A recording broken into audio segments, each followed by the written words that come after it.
ल build-up section चाहिँ नि हाम्रो भने के हो भन्दाखेरि कुनै पनि आई सेक्सन अथवा कुनै पनि रोल सेक्सनमा चाहिँ नि कुनै पनि आई सेक्सन अथवा रोल सेक्सनमा छुट्टै एउटा प्लेट है यसरी तल र माथि प्लेट थपेर हामीले चाहिँ नि एउटा सेक्सन बिल्डअप गर्छौँ भने त्यस्तो सेक्सनलाई चाहिँ हामी बिल्डअप सेक्सन भन्छ। अब बिल्डअप बिम चाहिँ कहिले प्रोभाइड गर्ने भन्दाखेरि दुईटा केस है। केस नम्बर 1 मा के भनेको छ भन्दाखेरि when I section available in IS code are insufficient to carry design bending moment then bending moment carrying capacity of I section are increase by providing a place on board planes भनेको छ है। यो भने के हो भन्दाखेरि हेर्नुहोस् है तपाईँको सबैभन्दा ठुलो आई सेक्सन चाहिँ आइएसडब्ल्युबी 600 छ है। आइएस कोडको आइएस 808 र आइएस 800 मा चाहिँ नि सबैभन्दा ठुलो सेक्सन चाहिँ आइएस 600 छ अरे है। मानिलिउँ यसको जेडपी चाहिँ नि हाम्रो ल मानिलिउँ कति होला भन्दाखेरि एकचोटि हेरौँ है त ल यसको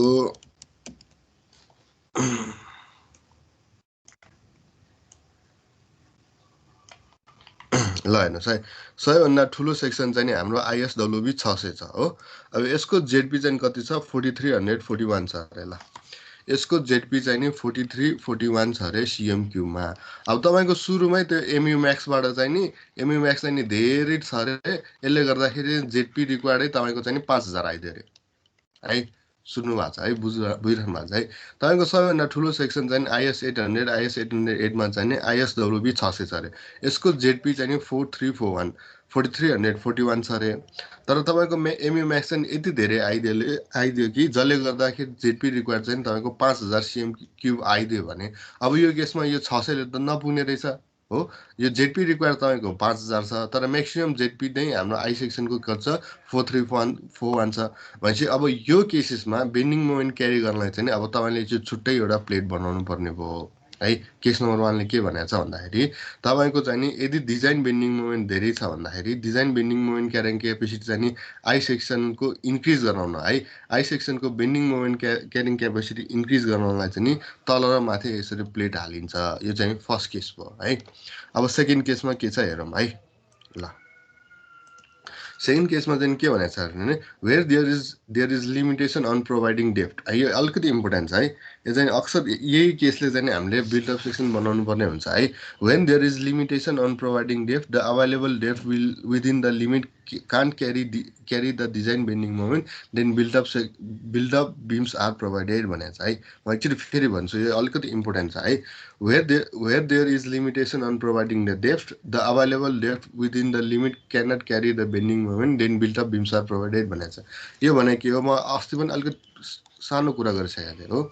मानिलिउँ यो फ्रेम छ यो चाहिँ नि बिम छ अरे है। यसमा तपाईँले यसरी आई सेक्सन हाल्दै हुनुहुन्छ अरे। मानिलिउँ यसको हाइट चाहिँ नि 3 मिटर छ अरे। तपाईँको एउटा आफ्नो रुम पनि हेर्नुहोस् है। तपाईँको अहिले रुममा चाहिँ नि कोलुमहरू होला है कोलुमहरू होला माथि बिम होला अनि स्ल्याब होला। बिम हेर्नुहोस् त तपाईँको कति भइरहेको हुन्छ भन्दाखेरि 9 इन्च बाई 12 इन्च भइरहेको हुन्छ कि। अब हाम्रो यो तपाईँको रुमको साइज चाहिँ अहिले यो फ्रेममा पनि हेर्नुहोस् है। केही गरी तपाईँको यो बिमको साइज चाहिँ नि 600 mm आइदियो अरे हो। 600 mm आइदियो अरे। यो आइएसडब्ल्युबी 600 आएर हेर्नुहोस् है। यो 3 मिटर हाइट थियो यसमा 600 mm कै बिम आइदियो अरे भन्दाखेरि त तपाईँको यो क्लियर हाइट कति हुने भयो यो त हेर्नुहोस् त 2.4 मिटर हुने भयो। घट्यो नि त हो आधा मिटरभन्दा बढी घट्यो। अब यो 2.4 मिटरमा तपाईँको चाहिँ आफ्नो सामानहरू राख्नु छ भने चाहिँ यो क्लियर हाइट पुगेन छ। अब यसमा फेरि एसीको सप्लाईहरू आउला फ्यानहरू आउला हो अनि तपाईँहरूको फल सिलिङहरू आउला फेरि यो हाइट घट्ने भयो भनेपछि यो लगभग 2 मिटरमा झर्ने भयो के। बुझ्नु भएको छ है। सुरुमा के भएको थियो भन्दाखेरि यो तपाईँको सबै ठुलो सबैभन्दा लामो हाइट चाहिँ 3 मिटर थियो। 3 मिटरमा तपाईँको 0.6 मिटरको त बिमै आएको छ। त्यसपछि फल सिलिङ आउला एसीको पाइपहरू आउला अनि फ्यानहरू सिलिङ फ्यानहरू आउला यसले गर्दाखेरि यो फेरि हाइट घट्यो 2 मिटर। हेर्नुहोस् त यो 1 मिटर त घटिदियो नि त हो। यस्तो केसमा क्वेसनले कहिलेकाहीँ के भन्छ भन्दाखेरि चाहिँ नि 400 mm भन्दा ठुलो डेप्थ नहाल भनिदिन्छ कि। बुझ्नुभयो है। 400 mm भन्दा ठुलो 350 mm भन्दा ठुलो डेप्थको बिमै नहाल भनिदिन्छ है। यसको मतलब के हो भन्दाखेरि मानिलिउँ है मानिलिउँ तपाईँको चाहिँ नि हेर्नुहोस् है यो अलिकति बुझ्नु जरुरी छ। तपाईँको मानिलिउँ एउटा बिम चाहिँ नि नट ग्रेटर देन 350 mm भइदियो अरे हो। 350 mm भन्दा ठुलो बिमै हाल्न पाउँदैन। अब यो चाहिँ नि 0.6 mm हाल्न पाएन तपाईँले 0.35 को बिमै हाल्नु पर्यो भने अब यो केसमा चाहिँ नि हाम्रो मानिलिउँ जेडपी रिक्वायर्ड चाहिँ नि अब मानिलिउँ 1000 आएको छ अरे 1000 सिएम क्युब आएको छ अरे। अब यो आइएस यो 350 भन्दा ठुलो सेक्सन लिन पाउनु भएन, तपाईँले आइएसडब्ल्युबी 350 लिनुभयो अरे हो। यसको जेडपी चाहिँ नि अब मानिलियो 800 आइपुग्यो अरे। बुझ्नुहोस् है, यो अलिकति इम्पोर्टेन्ट छ। जेडपी रिक्वायर्ड अफ बिम चाहिँ नि 1000 थियो। हाम्रो रिस्ट्रिक्सन चाहिँ के छ भन्दाखेरि बिम चाहिँ नि 350 भन्दा ठुलो जान पाएन भनेपछि म्याक्सिममसम्म लिनु पाउने 350। 350 को जेडपी चाहिँ नि 800 छ अरे, तर रिक्वायर्ड 100 छ भने अब यो केसमा चाहिँ नि हामीले अब फेरि बिल्डअप बढाइदिनु पर्ने भयो है। यसले म फेरि एकचोटि समरीमा भनिदिन्छु। तपाईँलाई चाहिँ नि बिमको एउटा लिमिटेसन दिन्छ कि बिमको डेफ्थको यतिभन्दा ठुलो डेफ्थको बिम नहाल्नुहोस् भन्छ हो। जस्तै कि तपाईँलाई जेडपी रिक्वायर चाहिँ नि 1000 CM³ भन्ने एउटा जेडपी रिक्वायरको बिम चाहिएको छ, तर 350 भन्दा ठुलो गरी बिम हाल्नै भएन भनेपछि म्याक्सिमम हाल्न पाउनु भएको कति हो, आइएसडब्ल्यू 350। मानिलियो यसको चाहिँ नि जेडपी चाहिँ 800 छ भने त अब 200 CM³ पुगेन नि त हो। यो 200 CM³ पुग्ने गरी हामीले चाहिँ अब प्लेट थपेर यसलाई चाहिँ as a built up beam use गर्छौँ है। बुझ्नुभयो है? कन्फ्युजन छ यहाँ कसैलाई? कन्फ्युजन छ? ल एकचोटि म फेरि भन्छु है। दुईटा केसमा चाहिँ नि हामीले चाहिँ नि बिल्टअप बिम प्रोभाइड गर्ने है। दुईटा केसमा बिल्टअप बिम गर्ने। फर्स्ट केसमा के छ भन्दाखेरि तपाईँको सबैभन्दा ठुलो साइजै आइएसडब्ल्युबी 600 छ हो। यसको जेडपी चाहिँ नि तपाईँको कति छ भन्दाखेरि 4341 CM³ छ। तपाईँको जेडपी रिक्वायर्डै 5000 CM³ आइदियो भने अब के गर्ने त? सबैभन्दा म्याक्सिमम ठुलो साइज आइएसडब्ल्युबी 600 छ, यसको जेडपी 4341 CM³ छ। अब जेडपी रिक्वायरै 5000 आइदियो भने अब यो केसमा तपाईँले यो आई सेक्सन चाहिँ नि आइएसडब्ल्युबी 600 मा चाहिँ नि यसरी प्लेटहरू थपेर बिल्डअप सेक्सन बनाउने फर्स्ट केसमा है। यो केस नम्बर 1ले यो भन्छ। केस नम्बर 2ले के भन्छ भन्दाखेरि तपाईँले चाहिँ नि डेफ्थ अफ बिम चाहिँ नट ग्रेटर देन 350 mm अथवा 400 mm भनेर हुन्छ। किन? यो क्लियर हाइट घटाउन है। यो क्लियर हाइट चाहिँ नि जस्तै कि तपाईँले यो ठुलो बिम हाल्न राख्न थाल्नुभयो भने, यसरी ठुल्ठुलो बिम राख्न थाल्नुभयो भने यो क्लियर हाइट घट्न जान्छ के। यसले गर्दाखेरि तपाईँहरूको जस्तै कि एउटा रेसिडेन्सियल घरमा तपाईँले दराजहरू हाल्नुभयो भने यो हाइटले पुग्दैन है। अरू तपाईँहरूको बक्सहरू होला अथवा तपाईँको कबोर्डहरू होला, त्यो मिलाउनलाई चाहिँ हाम्रो क्लियर हाइट मेन्टेन गर्नुपर्ने हुन्छ। अब बेन्डिङ मोमेन्ट म्याक्सिमम छ, धेरै छ भने यो बिमको डेफ्थ पनि ठुल्ठुलो आउँछ हो। अब यो बिम ठुल्ठुलो आएपछि यो क्लियर हाइट घट्न जान्छ। त्यसले गर्दाखेरि हाम्रो आर्किटेक्चरले पनि त्यो ठुल्ठुलो बिम भएको राम्रो देखिँदैन है। अब यो केसमा के गर्छ भन्दाखेरि बिम चाहिँ योभन्दा ठुलो डेफ्थको नहाल भनिदिन्छ हो। अब यो केसमा मानिलिउँ तपाईँले आइएसडब्ल्युबी 350 चुज गर्नुभयो अरे हो। मानिलिउँ यसको जेडपी रिक्वायर्ड चाहिँ नि ल 400 छ अरे, 400 CM³ छ अरे। मानिलिउँ 800 CM³ छ अरे। अब त सरी यो जेडपी चाहिँ नि जेडपी अफ आइएसडब्ल्युबी 350 चाहिँ नि 800 CM³ छ अरे। तर तपाईँको बिम डिजाइन गर्नलाई जेडपी रिक्वायर्डै तपाईँको 1000 CM³ छ भने चाहिँ नि अब तपाईँको 200 CM³ त पुगेन हो। यो केसमा चाहिँ नि हामीले अब फेरि बिल्डअप सेक्सन डिजाइन गर्नुपर्ने हुन्छ है त। ल अब नेक्स्टमा जाऊँ है। यसको एनालाइसिस कसरी गर्ने त है सर? आई सेक्सनमा अब जस्तै सर बिल्डअप राख्दाखेरि त जस्तै 5 मिटरको बिम छ भने 5 मिटरसम्म एउटा तलमाथि प्लेट थप्नु पर्यो। हो त्यति है। जस्तै कि तपाईँले चाहिँ नि अब 3D मा हेर्नुहुन्छ भने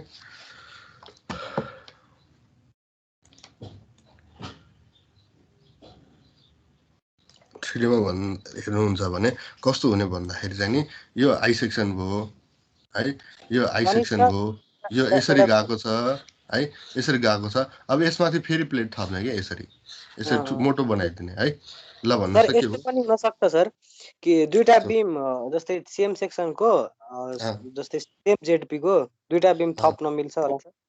मिल्दैन। त्यसरी थप्न कसरी थप्ने? मिल्दैन नि त। यसरी कसरी मार्ने? यसरी त राख्न मिल्दैन नि त।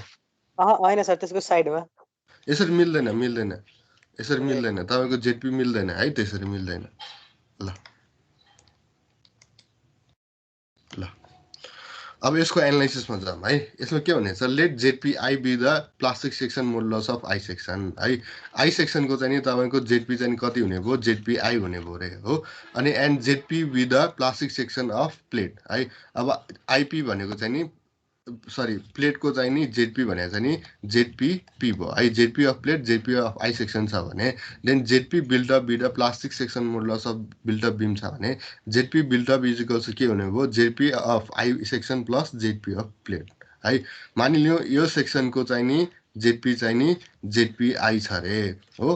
अनि यो प्लेट यसरी थप्नु भयो भने यसको जेडपी चाहिँ नि जेडपी छ भने यो टोटलको है जेडपी बिल्डअप कति हुने भयो बिल्डअप चाहिँ नि equals to ZP I plus ZP P हुने भयो है। टोटल बिल्डअप सेक्सनको प्लास्टिक सेक्सन मोडुलस चाहिँ नि plastic section modulus of I section र प्लास्टिक मोडुलस अफ प्लेट हुने भयो है। अब यो जेडपी बिल्डअप र हाम्रो रिक्वायर्डबाट आइहाल्छ हो भनेपछि अब हामीलाई थाहा नभएको त यो जेडपी अफ प्लेट हो। जेडपी अफ प्लेट चाहिँ कति हुन्छ ZP of build-up beam minus ZP of I section हुने भयो है। यो त केही पनि छैन लजिक केही छैन है। अब यो जेडपी अफ कसरी निकाल्ने त जेडपी अफ प्लेट कसरी एनालाइसिस गर्ने यसको लागि चाहिँ नि एकचोटि फिगर हेरौँ है।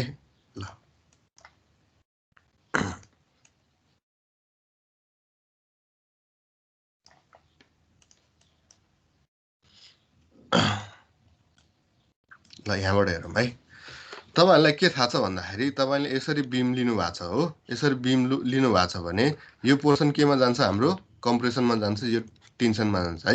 यो कम्प्रेसनमा जान्छ यो टेन्सनमा जान्छ भन्दाखेरि यो माथिको प्लेट चाहिँ नि कम्प्रेसनमा गइरहेको हुन्छ हो। यो तलको प्लेट चाहिँ नि टेन्सनमा गइरहेको हुन्छ। यसलाई छुटाउनलाई यो न्युट्रल एक्सिस छ भने सुन्नुहोस् है। अब तपाईले यो सिजी यो प्लेटको सिजीदेखि यो न्युट्रल एक्सिसको डेप्थलाई मैले चाहिँ नि h1 बार भने है। अनि त्यसै गरी यो टेन्सनसम्मको चाहिँ नि डेप्थलाई चाहिँ नि मैले न्युट्रल एक्सिसबाट h/2 भने है। म फेरि एकचोटि भनिदिन्छु यसमा खासै केही छैन। ल म एकचोटि फेरि भनिदिन्छु है। यो माथिको कम्प्रेसनमा जान्छ यो प्लेट हो। यो तलको प्लेट टेन्सनमा जान्छ। यसको सिजीबाट यो न्युट्रल एक्सिसको डेप्थलाई चाहिँ नि h1 बार भने र तलको सिजीदेखि यो न्युट्रल एक्सिसको डेप्थलाई चाहिँ नि h2 भने अब तपाईको जेडपी रिक्वायर्ड कसरी आउँछ हेर्नुस् है। सरी जेडपी अफ प्लेट कसरी आउँछ हेर्नुस् है। ल जेडपी अफ प्लेट चाहिँ नि area of compression in h1 bar plus area of tension in h2 बार भनेर आउँछ। अब मैले फिगर यता बनाएँ है बुझाउनको लागि। ल यो तपाईको आई सेक्सन भयो यो तपाईको प्लेट भयो है। यो डेप्थलाई तपाईले डी भन्नुहुन्छ। यसलाई चाहिँ हामीले मानिलियौँ थिकनेस अफ प्लेट टिपी भन्नुहुन्छ है। यो चाहिँ थिकनेस अफ प्लेट भन्नुहुन्छ। यो चाहिँ तपाईको बी छ है। बी छ भने यो कम्प्रेसनमा जान्छ। यो चाहिँ नि तलको प्लेट चाहिँ नि टेन्सनमा जान्छ। यसको न्युट्रल एक्सिस यतातिर हुन्छ हो। यो न्युट्रल एक्सिस छ भने यहाँदेखि यहाँसम्मको सिजीको डिस्टेन्सलाई h1 बार भने यो न्युट्रल एक्सिसदेखि यसको सिजीलाई h2 भने h1 बार कति छ हेर्नुहोस् त। h1 भनेको पहिला d/2 छ यो d/2 छ अनि प्लस अनि tp/2 छ हो भनेपछि tp/2 हुने भयो। त्यसै गरी h2 बार कति छ हाम्रो पहिला d/2 जाने भयो प्लस अनि त्यसपछि tp/2 जाने भयो। अब तपाईको जेडपी अफ प्लेट चाहिँ नि area of compression into h1 bar area of tension in h2 बार है। यो एरियालाई h1 ले मल्टिप्लाई गर्यो अनि यो एरिया तलको एरियालाई h2 बारले मल्टिप्लाई गर्यो हो। Area of compression times h1 बार अनि area of tension in h2 बार। अब एरिया अफ कम्प्रेसनलाई मानिलियौँ यसको प्लेटको विड्थ चाहिँ नि बीपी छ भने अब एरिया कति हुने भयो बीपी इन्टु टिपी हुने भयो हो। BP into TP. अब h1 बार भनेको छ d/2 प्लस टिपी/2 d/2 प्लस टिपी/2। त्यसै गरी एरिया अफ टेन्सन भनेको कति हुने भयो यो बीपी नै हुन्छ हो विथ अ प्लेट। यो बीपी इन्टु टिपी भनेको एरिया भयो इन्टु अब यसको h2 बार भनेको कति हुने भयो d/2 प्लस टिपी/2 हुने भयो भनेपछि यो दुईटा त सेम रहेछ जोड्न पायो 2 into BP into TP times d/2 plus टिपी/2 भनेपछि यो कमन गरेर यो 2 र यो 2 काट्ने भयो भनेपछि जेडपी अफ प्लेट भनेको कति हुने भयो BP into TP plus D plus TP. बुझ्नुभयो है। यो चाहिँ नि हामीले चाहिँ नि जेडपी अफ प्लेट निकाल्न खोजिरहेछौँ है। जेडपी फोर प्लेट कसरी निकाल्ने भनेर लिइरहेछौँ भनेपछि जेडपी अफ प्लेट चाहिँ कति हुने भयो भन्दाखेरि चाहिँ नि BP into TP plus sorry times D plus TP हुने भयो। अब अहिलेको लागि चाहिँ तपाईँको थिकनेस अफ प्लेट त थाहा छैन हामीलाई है। अहिलेको लागि चाहिँ हाम्रो मानिलियौँ टिपी चाहिँ नि 0 छ अरे है। सुरुको लागि 0 एजुम गरेर गर्ने हो। पछि हामी त्यो थप्छौँ होइन त्यो जति हो त्यो निकाल्छौँ। अहिलेलाई सुरुमा हामीलाई यो टिपी भन्ने थाहा छैन भनेर 0 गरेर राख्छौँ हो। भनेपछि हाम्रो जेडपी चाहिँ कति हुने भयो बीपी टाइम्स टिपी इन्टु डी सुरुको केसमा है, पछि यो गर्दैनौँ है। सुरुको केसमा जेडपी अफ प्लेट चाहिँ नि बीपी इन्टु टिपी इन्टु डेप्थ हुने भयो है, डेप्थ अफ फ्लेन्ज हुने भयो। अब जेनरल केसमा के हुन्छ भन्दाखेरि जुन आई सेक्सनको विथ हुन्छ नि यो बी, यो डेप्थ अफ वेब हजुर डेप्थ अफ फ्लेन्ज, यो फ्लेन्जदेखि यो फ्लेन्जसम्मको डी भन्छ नि त है। ल अब सुरुको केसमा हामीलाई यो टिपी नभएकोले अहिले यो हामी 0 एजुम गर्छौँ है। अब अर्को यहाँ के गरिरहेछ भन्दाखेरि यो विथ छ नि हाम्रो यो आई सेक्सन भयो हो, यो आई सेक्सनमा यसरी प्लेट हालेर हुन्छ नि त हामीले हो। अब यसको विथ भने चाहिँ नि बीपी भने चाहिँ कति हाल्छौँ भन्दाखेरि यो आई सेक्सनको विथै हालेर हुन्छ कि बी, यो बी हालेर हुन्छ। त्यही भएर यो बीपी इक्वल्स बी गर्नुभयो भने हाम्रो जेडपी चाहिँ नि हाम्रो जेडपी अफ पी चाहिँ कति हुने भयो, बी इन्टु टिपी इन्टु डी हुने भयो हो। यो बी पनि नन हुन्छ, डी पनि नन हुन्छ। अब टिपी एउटा मात्र अननोन भइदियो कि है। ल अब अघिको इक्वेसनमा हाल्नुहोस् त, अघिको इक्वेसन के छ हाम्रो, ZP of plate is equals to ZP buildup है, buildup minus ZP I section थियो नि हो। यसमा अब यो जेडपीको भ्यालु हाल्नुहोस् त, कति आयो, बी इन्टु टिपी इन्टु डी है। यो हालेपछि तपाईँको के आउने भयो, यो यसमा यो आउने भयो जेडपी बिल्डअप अनि जेडपी आई सेक्सन आएको छ भनेपछि टिपीको भ्यालु कति हुने भयो, ZP build up minus ZP I section अनि यो बी इन्टु डी आएर तपाईँको टिपीको भ्यालु चाहिँ यसरी निकाल्ने है। तपाईँले बीपी इक्वल्स बी प्रोभाइड गर्नुभयो, अब यहाँबाट टिपीको भ्यालु पनि आउँछ भनेपछि अब तपाईँको चाहिँ नि कति थिकनेसको प्लेट हाल्ने हो, कति विथको प्लेट हाल्ने थाहा हुन्छ तपाईँको। अब के हुने भयो, यो आई सेक्सनमा तपाईँले यसरी कभर प्लेट हाल्नुभएको हो भने अब यसको विथ बीपी इक्वल्स त जेनरली बी नै हुने भयो। अब यो थिकनेस टिपी पनि आउँछ भनेपछि अब यसको डिजाइन हामी गर्छौँ है। जेडपी अफ बिल्डअप सेक्सन कसरी थाहा हुन्छ? जेडपी अफ बिल्डअप सेक्सन भनेको सुरुको लागि चाहिँ नि जेडपी रिक्वायर्डै हुन्छ।